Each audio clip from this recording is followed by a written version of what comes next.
Pero yung sa blank, Nagmamadali lang siya. Nagmamadali lang siya. okay. Nagdipa na po ito, viral po ito sa social media, yung report din po muli ng UNTV na kung saan hinihingan siya ng pahayag at ayaw po niyang magbigay ng pahayag at dali-daling umalis, meron daw po siyang rush. Nasaan ngayon ang tapang mo? Nasaan ngayon ang angas mo? Ayaw mo magpa-interview dahil may rush ka. Anong akala mo sa sinisigaw ng sambayan ng Pilipino? Ng paliwanag ang hinihingi namin, hindi rush. Kailangan namin ng paliwanag. Ngayon mo ilabas yung tapang-tapangan mo. Magpaliwanag ka, nakapirma ka dyan Sabay Cameral Conference Committee report Tunay na balita, walang kinakampiyan, sumasalamin sa katotohanan lamang. What's up mga kayongon? Welcome back pa rin syempre dito lang sa Joe Malone TV para sa programa natin na Issue ng Bayan, ating pag-usapan. Today is January 26, araw ng linggo dito sa Pilipinas. Kaya magandang umaga, hapon o gabi po sa inyong lahat. Maraming salamat po sa pagkantabay, pagsubaybay at pagtangkilik, pagtambay na rin dito sa programa natin na Issue ng Bayan, nating pag-usapan. Lalo na yung mga viewers natin abroad, yung mga laging nagpapakahirap, nagkikinig, na nakikisampatsa, nakikichismis na din at inaalam na rin yung katotohanan at yung mga issue na dapat nating pag-usapan, talakayin, bosesan, panindigan at himay-himayin. Lahat ng nanonood sa akin dito sa Joe Malone TV, ang inyong lingkod po, nagpapasalamat po lagi sa inyo tuwing magbubukas tayo ng vlog. Siyempre kayo dapat na mauna dahil kayo yung nanonood sa akin, kayo yung nagtatangkilik sa akin at naniniwala kayo. Shout out lahat sa inyo. Hindi ko man kayo maisa-isa. Maraming salamat sa pagsubaybay nyo sa akin. Pati na rin yung mga nandirito sa Pilipinas, sa mga lokal natin. Siyempre, Luzon, Visayas, Mindanao. Shout out po sa inyo lahat dyan ng mga viewers ng Joe Malone TV. Isang mapagpalang araw, weekend, ngayong araw. At bukas, simula na naman ng trabaho. Para doon sa mga nagtatrabaho. At para doon naman sa mga nakatambay, isang mapagpalang araw sa inyong lahat. Mga nakikinig, alam mo, ang inyong lingkod, ang Joe Malone TV, naniniwala kasi ako na tayo, kahit papano, may alam na tayo, may awareness na tayo pagdating sa politika natin dito sa Pilipinas. Bagamat marami na tayo, mas marami pa rin yung mas pinipili na wag mangialam, mas pinipili na manahimik na lang, hindi ma-involve sa ganitong klaseng usapin, partikular o patungkol sa politika. Pero ang akin kasi, kailangan kasi natin mangialam. Everyone counts di ba? Even tambay o nagtatrabaho man, botante ka man o hindi, parte ka ng gobyerno natin. Ikaw ang gobyerno ng Pilipinas. Tayo ang gobyerno ng Pilipinas. So, dapat may pakialam tayo. Dapat pinag-uusapan natin yan. Dapat hinihimay-himay natin yan. Dapat meron tayo kasi pera din natin yan. Di ba? Yung mga contribution na taxes natin na binabawas sa atin kada sahod, tas nagiging pondo, pera natin yun. Dapat may pakialam tayo. Hindi pwede, bahala na. Come what may na. Di ba mga kayon? Sa akin lang naman yun. Kasi alam ko marami na tayo. Marami nang naniniwala sa atin sa Joe Malone TV. May iba nanonood sa ibang channel and that's okay. Ang mahalaga, we have the same goal na alamin ang katotohanan, talakayin ang mga dapat pag-usapan nang sa ganon maging aware tayo at maintindihan natin lalo kung ano yung nangyayari sa Pilipinas. At talagang ito yung mga panahon na dapat na mas inaalam natin kung ano yung nangyayari dahil sobra na sila, di ba? Sobra na sila. Grabe yung mga ginagawa nila. Grabe yung ginagawa nila. Sobra na sila. Talagang pag meron silang gustong tirahin na isang partikular na politika, kayang-kaya nilang gawin. So parang nawawala na yung essence ng pagiging good governance ng batas natin dito sa Pilipinas. Di ba mga kayon? Ito opinion ko lang and I'm so entitled for my own opinion as well as doon sa mga nakakarami. Di ba? Hindi kasi balita kami. May mga bali-balita kasi tayo na mayroong mga ipapatawag na mga narco-vloggers. I think next week, Wednesday. Parang ganun So they have the list kung sino yung mga nagpapakalat ng fake news. Pero ako, ang inyong lingkod, ang Joe Malone TV po, ako naniniwala ako na wala naman tayong pinapakalat na fake news. In fact, nagko-consolidated tayo ng mga videos from mainstream media, from particular na mga politika, ng mga politiko, kino-consolidate natin. Tapos pinag-uusapan natin dito nang sa ganun, maunawaan natin. Kung meron man tayong hindi pa nauunawaan, the next day naman, mauunawaan ulit din natin at papaliwanan ko din naman sa inyo. Di ba? So, ganun lang yun. Okay? Okay, kung bago ka sa channel natin, huwag mo kalimutan mag-like and share para lagi ka updated sa mga videos na ina-upload natin. Nag-upload tayo araw-araw, kundi 3 video o 2 video araw-araw. Binibigyan natin ng reaksyon, binibigyan natin ng magandang kasagutan o reaksyon nang sa ganun maunawaan natin yung mga nangyayari dito sa Pilipinas. O eto na, di ba? Kahapon, isang araw, nag-live si Attorney Vic Rodriguez. Tapos nagkaroon tayo ng reaction dyan and fortunately, maraming nanood, maraming views. Salamat po sa inyo sa nanood, naniwala. Sana wag din kayo mag-skip ng ads, ha? Paki-like and share to nang sa ganun makarating sa iba't ibang iba't ibang lugar o iba't ibang tao. Kaya attendance check tayo dyan, watching from, paki-comment dyan sa baba, watching from Sweden, Illinois, Chicago, New York, Cubao, o pati na rin sa Pilipinas, watching from Negros Occidental. Ang dami na ako nababasa. Mindoro, Dagupan, Pangasinan, Laguna, Pampanga, Bulacan, etc. Tawi-Tawi, Taguig, Tarlac. Paki-comment dyan sa baba kung saan kayo naroroon at nanonood ng programa natin. Nasa garon, malaman natin kung saan na inaabot yung video natin. Hindi man ako nakakarating dyan sa lugar nyo, sa abroad o dito man sa lokal, at least yung vlog natin ay napapanood nyo at nakarating na dyan. Kaya, thank you. Okay. Yun na. So, sa vlog natin, yung mga consolidated videos na ginagawa natin, nakikita natin, nauunawaan natin na at lumalabas yung galing ng isang politiko through our vlog, through our reaction vlog. Kasi kahit pa paano naman nakikita nyo naman kung gaano kagaling sumagot yung mga tao. I'm sure hindi na kayo maloloko niyan dahil sa dami na nakakaharap yung tao, alam nyo na kung sino yung mga sabawang utak at alam nyo na kung sino yung may laman talaga. Diba? Parang ano lang din yan. Para mga social media content creator o mga political vlogger na tulad nyo, ang inyong lingkod, nalalaman nyo kung merong laman yung utak, di ba? Gaya nyo, kung halimbawa nakikita nyo wala nang sense yung pinagsasabi natin dito, huwag na kayo manood sa akin. Di ba? Pero naniniwala naman kayo. Di ba? Alam nyo na kahit papano, may sense yung sinasabi natin. At may effort naman na kino-consolidate ko yung mga videos tapos dinideliver natin sa inyo through reaction at naiintindihan nyo naman siguro kahit papano. So that we get awareness kung ano yung nangyayari patungkol sa politika dito sa ating bansa, sa bayan, sa Pilipinas. Okay? Eto na. Ito yung sinasabi na Attorney Vic Rodriguez. Panoorin muna natin itong bungad ng isang video na to. Itong si Congresswoman Stella Kimbo. Diba? Sinasabi nga ni Attorney Vic, asa na yung tapang mo noong kine-question nyo yung si BP Inday Sara. Panoorin natin at panoorin natin kung paano umiwas ang ilang mga politiko regarding doon sa fill in the blanks na nawawala sa BICAM report. Issue ng bayan nating pag-usapan. Don't forget to like and share our videos. Maraming salamat po. Sir, isang tanong lang po. Isang tanong lang. Okay. Hindi, ayaw naman pa-interview naman. Pasensya na. May bato ko lang yung tanong. Bang Stella, may issue po. Nagmamadali lang siya. Nagmamadali. Pasensya na. Nagmamadali lang siya eh. Pero yung sa blank... Nagmamadali lang siya. Nagmamadali lang siya. Okay. Mamaya na, may... Sa Monday na lang. Monday? Babalik siya eh. Okay. Ay, nako!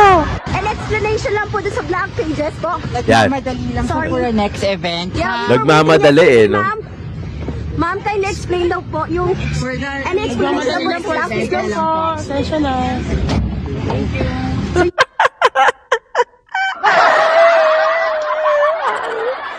Nagmamadali pero yung lakad niya ano lang chillax lang no? So yesterday kasi po, after the hearing, Nagmamadali na siya eh. Yeah. Marikina Ito pa. Representative Stella Ito Kimbo pa isa. naman ang Vice Chairperson ng House Appropriations Committee nung ginagawang Ayan, 2025 budget Todo at acting iwas. chairman ngayon. Kanina, sinubukan namin siyang tanungin tungkol sa issue. Between the BICAM and Pakinggan the niya. enrolled, at what point did the figures come in? Yeah? Ba't tayo na sumagot? If it's just a procedural thing for Congress. Nasagot na lahat. Paano, ma'am? Sige po, let's wait na lang po. Na-explain na lahat. Nakaharang yung bodyguard. Si SP, na-explain na lahat. But ang issue is the bias. Senate President May mga SP. Kita niyo yun? Kudos doon sa reporter, ang galing ni, yung GMA ata yun, kung di ako nagkakamali. Ang galing niya, bakit hindi mo tagutin? Di ba? Wala naman, di ba? Alam mo kung bukal sa loob mo. Alam na natin to. Hindi na tayo matutulongges dito. Alam niyo na to. Huwag niyo nang hayaan na manggaling pa sa akin. Alam niyo na to. Di ba pagka bukal sa loob niyo, yung kasagutan. Bakit? Di ba? Alam niyo, gets na, di ba? Bakit kailangan pang huwag sagutin? Di ba?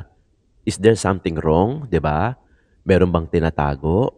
Meron bang dapat na itikom para hindi, alam mo yun, hindi ka magkamali ng sagot? Alam niyo to, di ba? Alam niyo to, nagigets niyo ako. Di ba? Nagigets niyo ako. Di ba? O eto na. O then, nangyari na yan. Nag-trending yan eh. So, yung mga pag-iwas nila. Actually, lately lang sila nagsasalita eh. Di ba? Nag-count pa yan ng ilang days.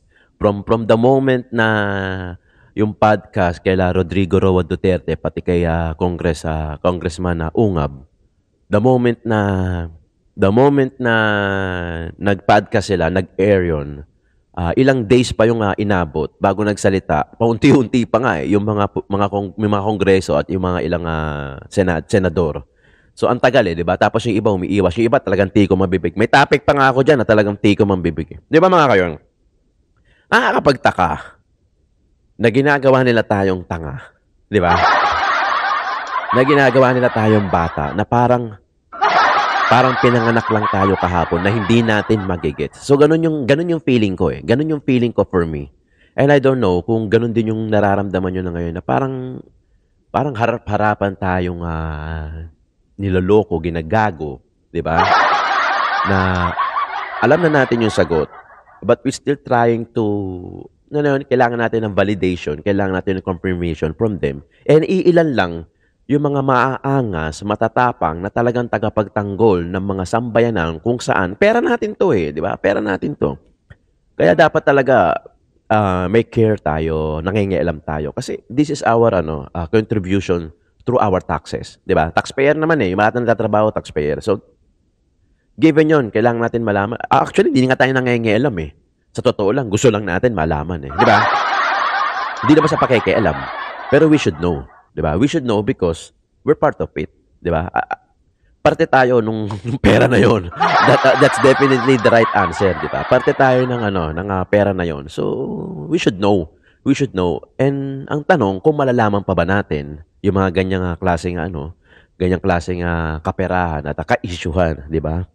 Wala man lang ni isa. Wala man lang ni isa na tumayo. At, pero may mga iilan pala. May mga iilan sila. Atty. Vic Rodriguez. Ito. And the saddest part, lilatag ko na kung sino si Atty. Vic Rodriguez, pati yung mga iilan na plataforma. Hindi ko man malaman ko lahat ng plataforma niya, pero I highlighted some of his plataforma. Kayo, yung mga nagko-comment sa akin, marami nagkakagusto at iniidolo si Atty. Vic Rodriguez, and even I myself, I admire him. Kasi yung political will niya, pasok eh, 'di ba? Yung gaya nung ibalik yung death penalty, ibalik yung death penalty sa kasong plunder, ibaba yung threshold. Actually nga from 5 million yan eh. Dati yan ang niya eh. From 50 million na kaso ng plunder, ibababa na sa 5 million. Ngayon parang 1M na lang eh. So parang the latest na I've heard from him is parang binaba niya na yung threshold niya from 1M. At doon marami matatakot. Ang tanong kung maisasakot na para yun. Sana magawa yun. Nasa ganun, that's how you killed the corruption. Diba? Diba? Gets? And the saddest part, marami din, iilan na nagko-comment dyan na ayaw kay Atty. Vic Rodriguez kasi nalilink siya kay President Roa Duterte, the ex-President Roa Duterte. Bakit mo kailangan ano ba tawag doon? Bakit mo kailangan ikagalit yung mga kaalyado ni Duterte, even though their intention is pure, di ba? And even the ex-president Rodrigo Roa Duterte, his intention is pure. Yung siniwalat nilang BICAM, kung tutuusin nga eh, kung tutuusin, makinig kayo mga kayon, kung tutuusin, pahinga na nga dapat yan eh. Hindi naman siyang pwesto eh. Wala naman siyang posisyon. And in fact, patanda na siya. So dapat nga pahinga na yan. Liwaliw na lang yan. Just like kung ano gaya ng ginagawa ng mga grandparents natin. Nagliliwaliw na lang yan. Namamasyal na lang siguro dapat yan. May pera naman siguro yan. 'Di ba? Pero still, may pakialam at may care pa rin ang ating President Roa Duterte sa mga mamamayan kasi harap-harapan ng nangyayari yung mga ganyan, no? Harap-harapan ng naloloko. Harap-harapan na yung pera nawawala kung saan na napupunta. And still, only Rodrigo Roa Duterte and some of his allies ang tumatayo at nangingialam nang sa ganun, maisiwalat na eto pera kasi to ng sambayanan eh. Hindi nila magets kasi yan eh. Ang gusto lang nila, hate lang kasi sila eh. Hate ko ang Duterte, hate ko ang kahit sinong lineup ng Duterte, hate. Pero they didn't know na ang intention lang naman is pure eh. Para sa sambayan. Pininanakawan na kayo, pera natin. Tapos, hate pa din kayo ng hate. Tapos, nag-e-enjoy kayo sa 10 years na driver's license. Nag-e-enjoy kayo sa 10 years na passport. Diba? Can you just imagine na hindi ka napipila ulit? Pipila ka ulit after 5 years, additional 5 years. Kasi, di ba, dati 5 years lang eh. O, dapat pipila ka ulit na ika-5 taon mo kasi may expire ka na dapat, di ba? O, hindi ka napipila ulit kasi meron ka pang additional na 5 years. Kasi bago ma-expire yung driver's license mo or yung passport mo. So, at marami pang iba, di ba? Marami pang iba. Even though yung Skyway o yung mga infrastructure na ginawa o pinagpatuloy, sabi, para the safest, ipinagpatuloy from the previous na project noon na hindi magawa-gawa gaya ng Skyway Stage 3 na yan. Panahon pa pala ni Gloria Macapagal-Arroyo yan, pero tuloy hanggang sa mapabuksan ni ex-President Roa Duterte. Ito yung ginagamit ko kasi, Skyway. 1 hour lang from Cavite to Manila. Less than an hour. Ano pa yan, tansa pa yan. Naik pa, ganun. Payugup lang na ano ko eh. Mga kayon, pasensya na kung madaldal ako. Pero kailangan eh. Di ba? Hindi naman pwedeng, ito yung video, panoorin nyo. Hindi, panoorin nyo na lang doon sa kanila. Di ba? Ito yung reaction. Ito yung reaction vlog. And I want you to know na ito yung political vlogger na pinapanooran nyo. Hindi tayo basta-basta nagpapanood lang ng, kukuha lang ako ng clips, video clips, tapos panoorin nyo. Pahala na kayo. Self-explanatory na. So, hindi. Ang Joe Malone TV po, nag-e-effort din na intindihin para maibato ko sa inyo ng may ayos. Okay, ito na. Panoorin na natin. Attorney Vic Rodriguez. Ito yung isang araw niya na live. O, di ba? Yung pumalit sa dating chairman ng House Appropriations Committee. Yung dyan po sa Marikina, yung ating mga kababayan dyan sa Marikina, si Congresswoman Stella Kimbo. Siya po ngayon ang kinatawan o chairperson ng Committee on Appropriation. Siya rin po ay nakapirma doon sa mga blankong dokumento ng Bicameral Conference Committee. Nagdipa na po ito, viral po ito sa social media, yung report din po muli ng UNTV na kung saan hinihingan siya ng pahayag at ayaw po niyang magbigay ng pahayag at dali-daling umalis, meron daw po siyang rush. Nasaan na ngayon ang angas nung chairman ng House Committee on Appropriation? Nasaan na ang angas ni Congresswoman Kimbo? Yung angas na pinakita mo, yung sinisira mo ang pagkatao ni Vice President Inday Sara Duterte. Nasaan na ang tapang mo? Nasaan na yung giliw mo, yung kisig mo? Pag nagpa-fashion show ka dyan sa Kongreso, tangan-tangan ang iyong milyong-milyong pisong halaga ng mga bag, ng mga relo. Nasaan ang tapang mo? Bakit hindi ka ngayon humarap at magpaliwanag sa sambayan ng Pilipino saan ninyo dinadala ang daan-daang bilyong pisong pera ganun eh ng mamamayang Pilipino? Yan ang sagutin mo at wag mo kaming bigyan lamang ng salitang merong kang rush. Meron pa bang hindi rush dito sa ginawa ninyong pangbubudol sa mamamayang Pilipino? Atin po silang panagutin, atin silang singilin ng malinaw at katanggap na paliwanag. Thank you, Attorney Vic. Grabe ka.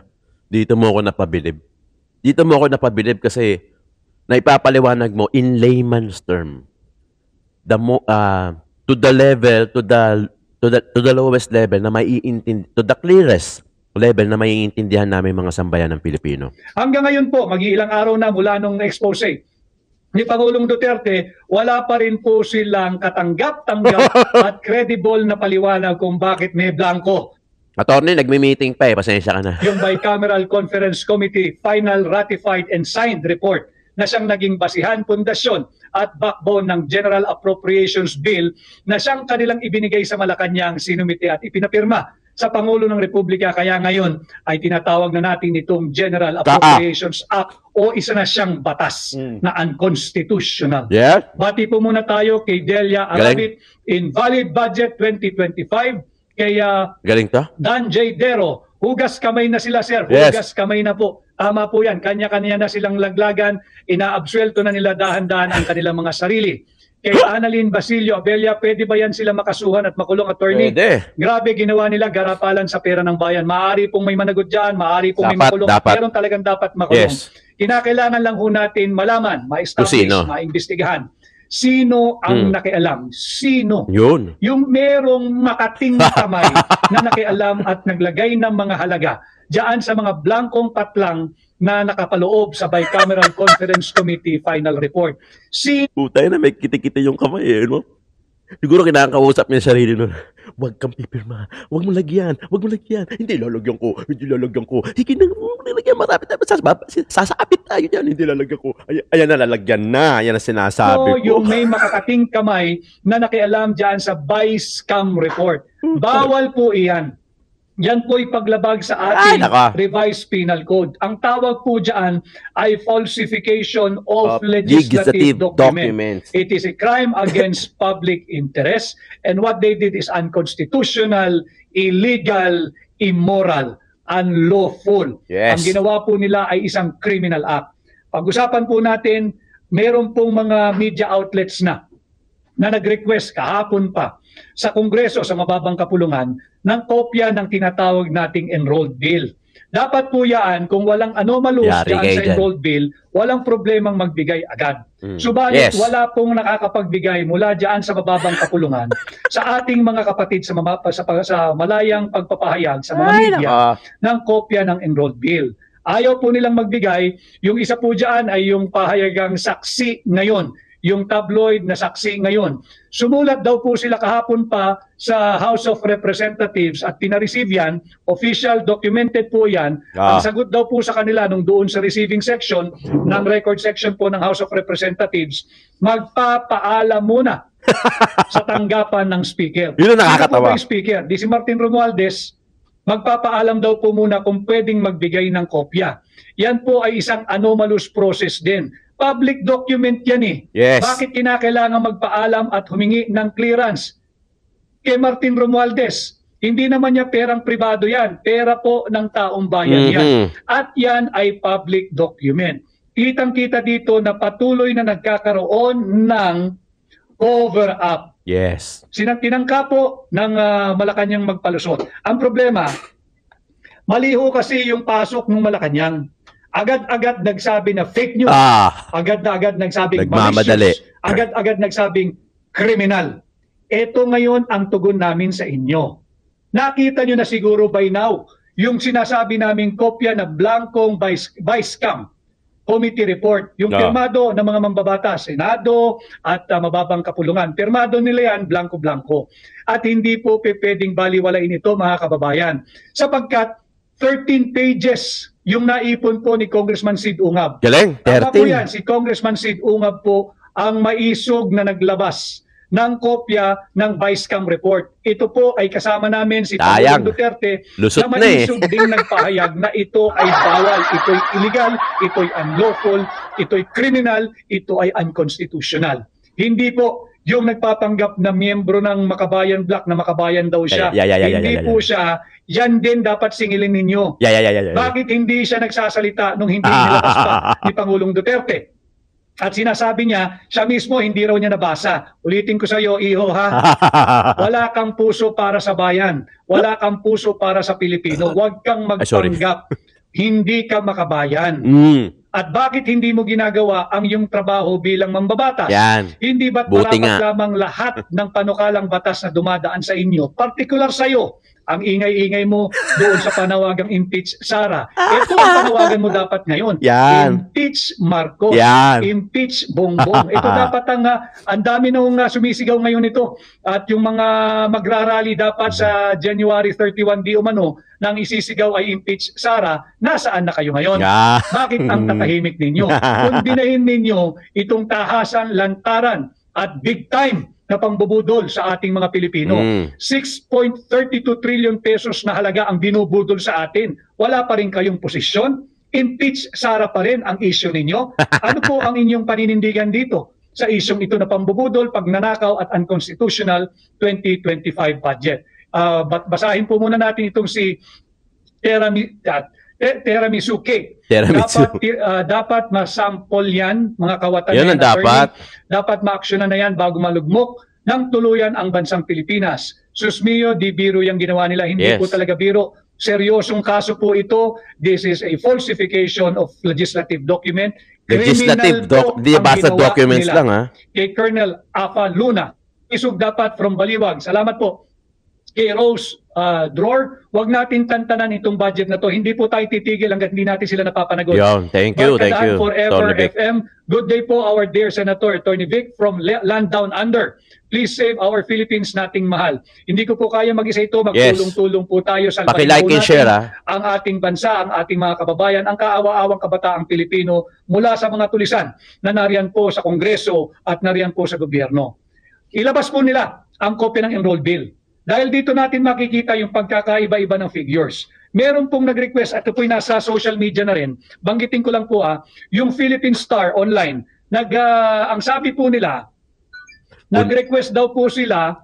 Unahan yung mga mainstream media. Well, naiintindihan ko.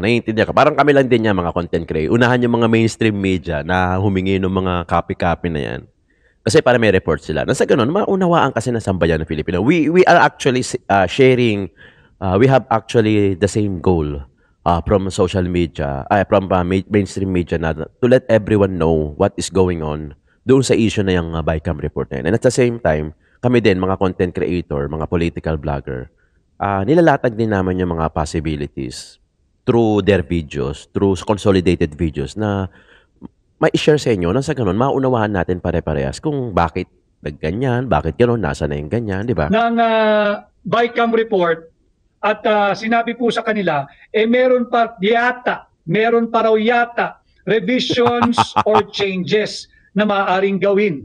Bawal po yan. Yes. Another count, another round of falsification of legislative document. Hindi po pwedeng magkakaroon pa ng revision or changes diyan sa kopya ng BICAM report. Tapos na po yan. Pirmado na po yan. Batas na nga eh. Ito na nga yung inilalaban ng Malacanang na wala raw blanco sa GAA. Wala naman talaga nagsabing may blanco sa GAA. Ang ating hinahanap at pinapanagot, sino nagpuno ng mga blanco doon sa Bicameral Conference Committee report na aprobado, ratipikado at pirmado ng mga senador at ng mga mambabatas na bahagi ng BICAM Conference Committee. Kay Jeng Labado, God's will, manalo ka, attorney. Maraming salamat po. Kaya tandaan nyo. Hudas kamay sila. Tama po yun, naguhudas kamay ang mga hudas. Ash Bunay, all along, totoo talaga ang sinasabi ni VP Inday. Tama po yung sabi ni Vice President Inday Sara. Hindi po talaga marunong maging Pangulo at hindi alam ang gagawin. At kay Nene Derla, good afternoon, Attorney Vic. We will support and vote for you. Galing Ikaw ito, dapat maging #1 senador. Marami pong salamat. At yun nga, hindi maaring ipagbaliwala ang 13 pages na nakita at nadiskubre ni Congressman Sid Ungab na nagpapakitang merong 28 po yung ipinakita po namin sa inyo, hindi pa po kasi tapos yun. There are 28 line items doon sa Bicameral Conference Committee na blanco. 28 na blanco po doon sa Bicameral Conference Committee report. Yan po, pag total po niyo yan, daang bilyong piso po ang hindi nila masagot. Humingi po ng kopya ang Philippine Star, base po sa kanilang online report, tinanggihan sila ng Kongreso o ng mababang kapulungan na mabigyan ng kopya ng enrolled bill. Humingi rin po ang saksi ngayon na pahayagan ng kopya sa Kongreso, sumulat sila, official, may tatak na na-receive, tinanggihan din po sila at magpapaalam pa raw sa opisina ni Martin Romualdez kung pwedeng magbigay. Ito ay malakihan at tahasang cover-up. Sapagkat meron pong mananagot dito. Meron pong dapat makulong dito.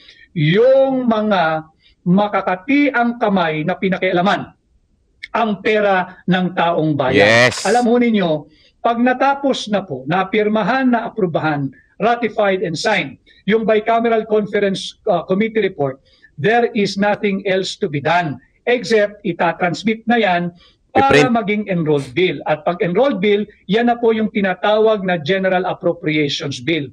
Ang tanging natitirang activity o gagawin na lamang po ay ang pag-iimprenta nito. Yun, print. Bawal nang galawin kahit anong line item, bawal nang galawin kahit anong halaga ng kahit na sino man dahil tapos na po yung budget process. At kung sino man yung may makating kamay na nakialam dyan, guilty po iyon mananagot sa kasong crime against public interest, specifically Article 170 of the Revised Penal Code, yung tinatawag po nating falsification of legislative document. Paano po nagkakaroon ng falsification of legislative document? Unang-una ho, dapat merong bill. Meron po. Ito tinatawag nating General Appropriations Bill. Pangalawa, merong nag-alter o nakialam. Merong nagbago ng mga line items, ng mga item for appropriation, pati yung halaga ng allocated budget o ng appropriated budget. Pangatlo, yung gumalaw, yung makakating kamay, pwede po siyang babae, pwede siyang lalaki, pwede po silang grupo, kaya po natin inaalam, ay mga walang authority na galawin yung halagang yan. Wala na po, kahit kongresista ka pa, kahit senador ka pa, wala ka ng authority kasi tapos na ho. Pirmado na eh. Pirmado na. Hindi po draft yun, kagaya ng unang palusot nung nagsabing draft yun. You do not sign a draft document. Draft nga eh. Pwede mo nga idiretso sa basurahan yan eh. Ito ay yung final kopya na ng Bicameral Conference Committee report.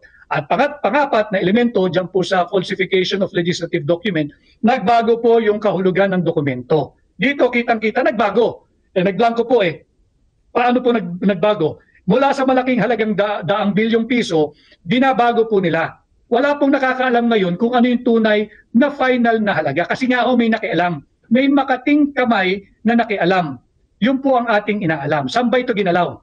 Tapos na sa bicameral conference eh. Ginalaw ba ito ng Senado? O ginalaw ito ng Kongreso? Yung X-Files yan ha? O ginalaw ito sa Malacanang. Tatandaan ho ninyo, napakaraming larawang naglabasan, busy ang Executive Department, pinag-aaralan ang budget at hinahanap daw po nila yung mga necessary adjustment. That alone is an admission na nakikialam ang Executive Department sa bulilyasong panukalang batas for 2025 budget. Wala pong kapangyarihan ang Executive Department na kumpunuhin ang sablay, unconstitutional, illegal at immoral na panukalang budget. Ginalaw po nila yan. Tatandaan ninyo yung napakagaling na Presidential Communications Office. Pinakita ilang larawan yan. Busy ang Executive Department. Pinag-aaralan, remedyohan ng budget. Kaya itong pumutok na malaking balita, ito ba'y bahagi nung ginagawa ninyong pagre-remedyo? Ito ba yung ginagawa ninyong adjustment? Ito ba yung ginagawa ninyong pagre-retoke? Dapat sumagot din dito ang Presidential Communications Office. Mali yung payo mo, kaibigan. Hindi mo dapat pinabas yung larawang yan, lalong nabubuhol ang iyong principal. Kay Maria Gonzaga-78, my vote for you, Attorney Vic, watching here in Japan. Salamat. Kay Bantilan Leonilio, mabuhay ka, Senador Vic. Ikakampanya kita sa barangay namin. Maraming salamat. Kailangan ko yung tulong na yan. Kay Napoleon G. Torres Nap, may isang post, SOCMED, na sinasabi na wala daw magiging pananagutan si Bongbong Marcos kung idudulog daw ito sa Supreme Court. Ano po ba yan? Nakikipag-usap ka ba sa mga miyembro ng Korte Suprema at yung pinapangunahan? Paano ka nakasiguro na wala kayong pananagutan? Yan nga po ay falsification of legislative documents. Sagutin nyo muna. Yes. Ano yung ginagawa niyong pagkukumpuni, pagre-remedyo, pagre-rectify ng budget noong nakaraang Disyembre? Lumabas itong blankong Bicameral Conference Committee report. Yung report po ng Vice-Cam na panay blanco. 13 pages and 28 line items ang nakita ni Congressman Sid Ungab, panay blanco. Hindi lamang po 3, hindi lamang po 4. Yung una nang marami. Yun lamang po una namin pinakita nung nakaraang Sabado nila Pangulong Duterte at Congressman Sid Ungab. Sapagkat medyo makapal po yung Bicameral Conference Committee report. I think more or less meron po siyang 222 pages. Sinisika po namin ipunin lahat but as of today, 13 pages po ang blanco dyan sa Vice-Cam report at 28 line items po ang blanco, ang allocation o appropriation. Ito rin ba ang i-final nila at naging enrolled bill, yung tinatawag nating GAB. Titin ko hindi natin pinag-uusapan dito yung GAA, yung General Appropriations Act. Ang hinahanap natin dito, paano nagkaroon ng laman, yung mga blanco doon sa GAA. Bakit nagkaroon ng halaga pagdating sa GAA? Kaninong makating kamay ang nakialam dito? Sinong kumumpuni nito? Sinong nagretoke nito? Sinong nagremedyo nito? Wala ho kayong kapangyarihan. This is a clear case of altering a legislative document without authority. Sino ito? Babae ba siya? Ito po talagang hulaan natin. Babae ba siya, yung makating kamay? Lalaki ba siya? O grupo ho kayo? Kinakailangan alamin natin yan. Panagutin natin sila. Meron bang fourth chamber? Meron bang fourth house? At kung merong fourth chamber or fourth house, illegal po iyan, unconstitutional po yan, criminal po iyan. Okay, click stationable. I'm from Melbourne, Cornivic, and I just wanted to say you're the only one who blanks so sharply in layman's terms, making complex knowledge accessible to everyday people. Click stationable. Ito po ang dahilan kung bakit ako nagkaroon ng diretsyong pakikipag-ugnayan sa inyo. Bukod doon sa paghahatid ng tamang impormasyon, sinisikap ko po na maging na maintindihan ng ordinaryong Pilipino yung mga usaping panlipunan na mahalaga at dapat tayong lahat ay may pakialam, dapat lahat tayo ay may tinig at dapat tayo ay magpatid kung ano po ang ating dapat lahat tayo may pakialam. Whether kayo po ay sang-ayon sa aking mga ginagawang pagpapaliwanag dito o hindi, welcome naman ho kayo. Pati po yung mga trolls, welcome ho kayo dahil kinakailangan nyo rin naman sigurong kumita at kinakailangan nyo mag-uwi ng makakain sa inyong hapagkainan. Maliman ang inyong pamamaraan, rin-respeto ko ang inyong opinion. Nire-respeto, hindi kinakampiyan. Si Kimbo po ba nag-answer sa blank? Iyon nga po ang ating katanungan. Babae ba siya?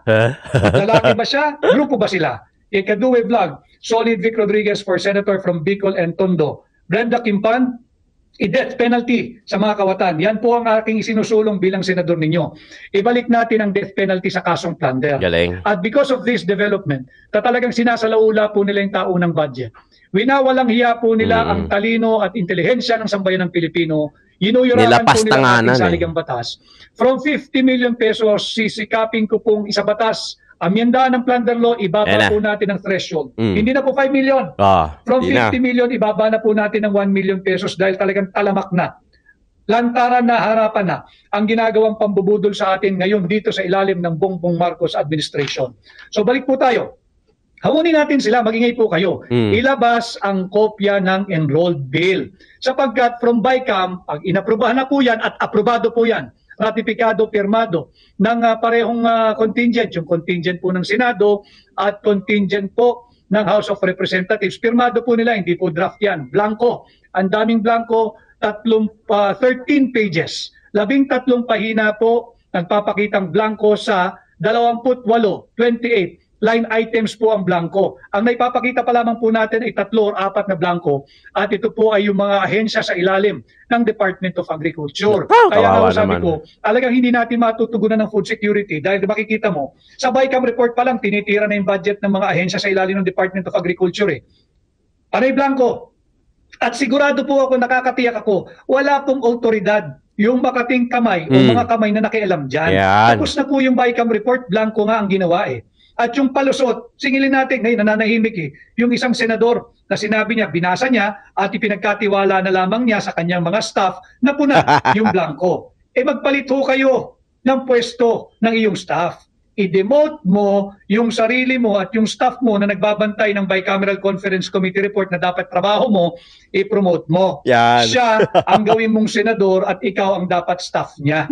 Para magsipag ka naman. Kaya ka na riyan, binabayaran ka, sumasahod ka mula sa kaban ng bayan, mula sa buwis na binabayad ng mamamayang Pilipino para gampanan mo ang trabaho mo. Hindi ka kasi pwedeng tugis ka lang ng tugis doon sa issue ng Pogo. Wala ho tayong pakialam dyan sa kaso ni Alice Guo. At tandaan nyo, yung mayor ng Bamban, lahat po yan siniyasat nila. Pati nga yung birth certificate, napakasela nila sa dokumento Pati passport, pati sa kung saan nag-aral, anong eskwelahan, anong elementarya, sinong kaklase mo. Walang script, no? Mga kayo, no? Walang script Akala ko ba ganyan kakasino bilang mambabatas? Yan yung imaheng pinoproject mo. Bakit dito sa na 6.32 trillion budget, tila nabulag ka.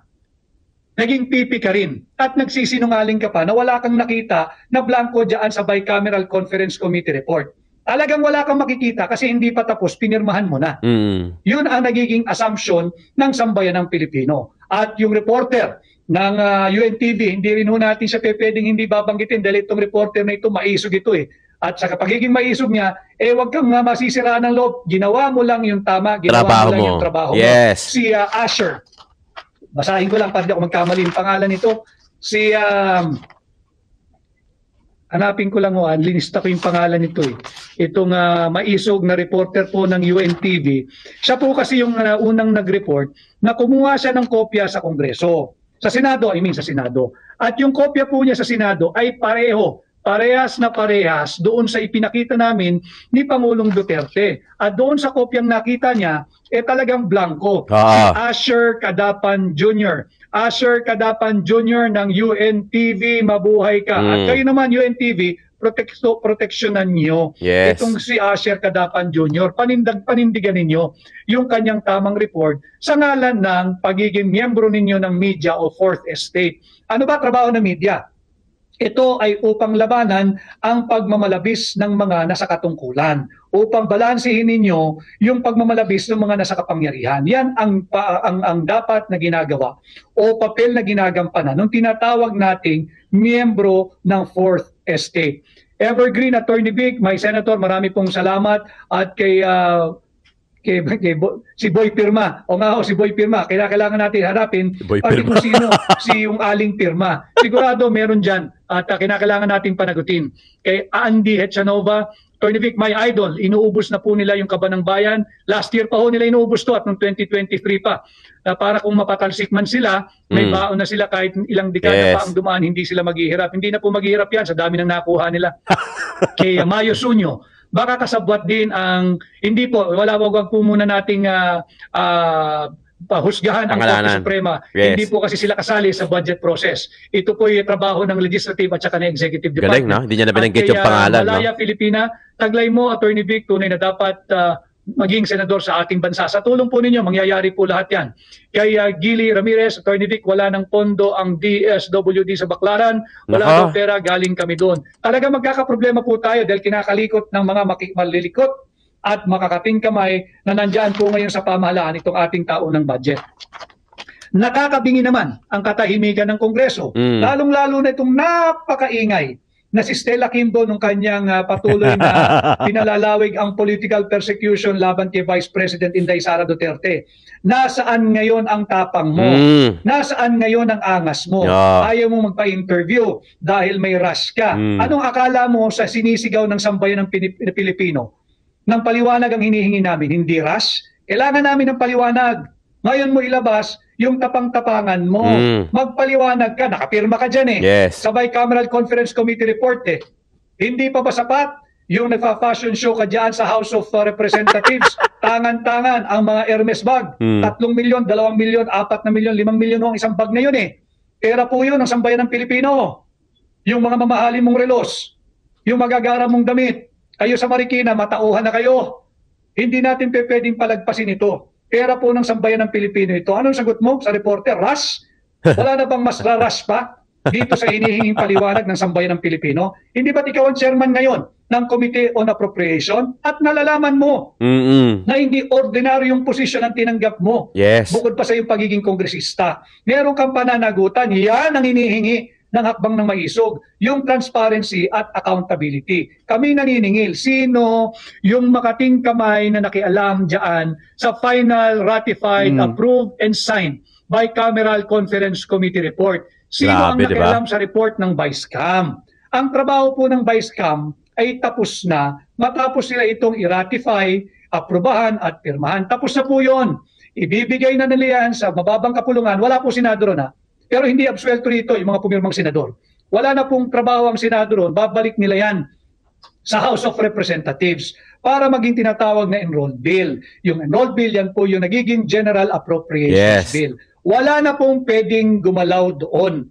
Ang only thing na natitirang gagawin ay yung pag-imprenta nito. Yun po yung hinihingi ng Philippine Star. Yun din po ang hinihingi ng saksi ngayon, na hindi po sila parehong binigyan ng kopya. Sabi naman sa saksi ngayon, yung pahayagan, kinakailangan daw ng humingi ng pahintulot muna sa tanggapan ni Martin Romualdez. Yan po ay suppression ng public document.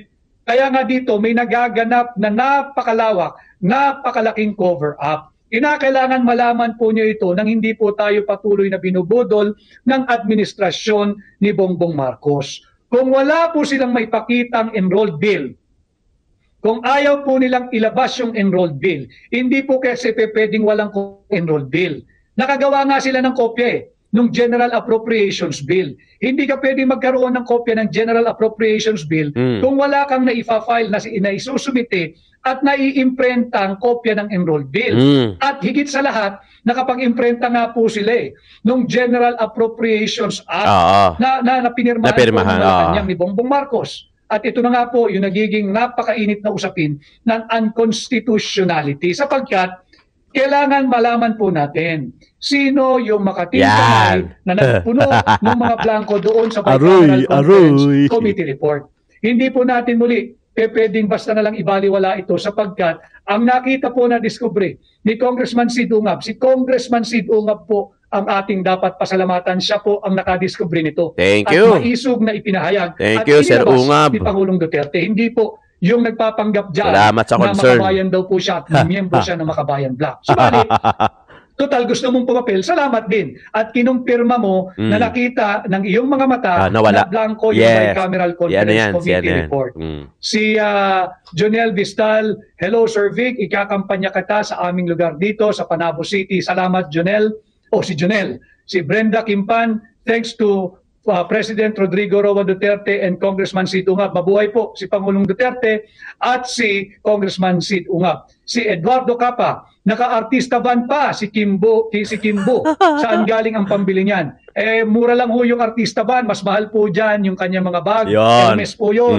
Mas mahal po dyan yung kanyang mga relos. Pero mahal din yung van niya. Kaya sabi ko lamang, nung kanyang tinutugis at winawalang hiya, yinuyurakan, sinisiraan ang pagkatao ni Vice President Inday Sara Duterte. Napakaingay niyan. Ngayon, hinihingan ka namin ng pakaliwanag na umiiwas ka, nagtatago ka, nakakabingi ang katahimikan ni Congresswoman Stella Kimbo. Kinakailangan ka magpaliwanag dahil ikaw ang chairwoman ngayon ng Komite ng Appropriations at nakapirma ka. Basag Isa ka sa maraming kongresistang nakapirma Basag. sa mga blankong halaga na daang bilyong piso dyan sa Bicameral Conference Committee. Yung vice cam ninyo, nakapirma ka yan.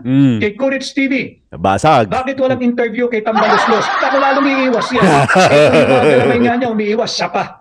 Batiin ko pala, yung mga hakbang ng maisog na nagpupulong po ngayon dyan sa Tacloban City, akin po silang nakasama kanina. Shout out Tacloban. Mabuhay po kayo. Mabuhay kayo kay Congresswoman Nene Bacale, yung kalaban ko tatalo kay Tambaluslos. Mabuhay ka, Nene. Mabuhay ka, agad gusto mo. Ang iyong kampanya at gisingin mo ang puso, diwa at pusong makabayan ng ating mga kababayan dyan sa iyong distrito sa Tacloban. Yan, maraming salamat mga kayon. Masyado na mahaba. Pero ito lang ito lang ang ano natin. Ako, nagpapasalamat ako sa inyo. Kasi lagi kayo sumusubaybay kay Joe Malone TV. At naniniwala kayo sa akin na kahit pa paano na-deliver natin at nasasagot natin through ating reaction vlog, through kwentuhan, yung mga dapat natin pag-usapan regarding dito sa issue ng bayan.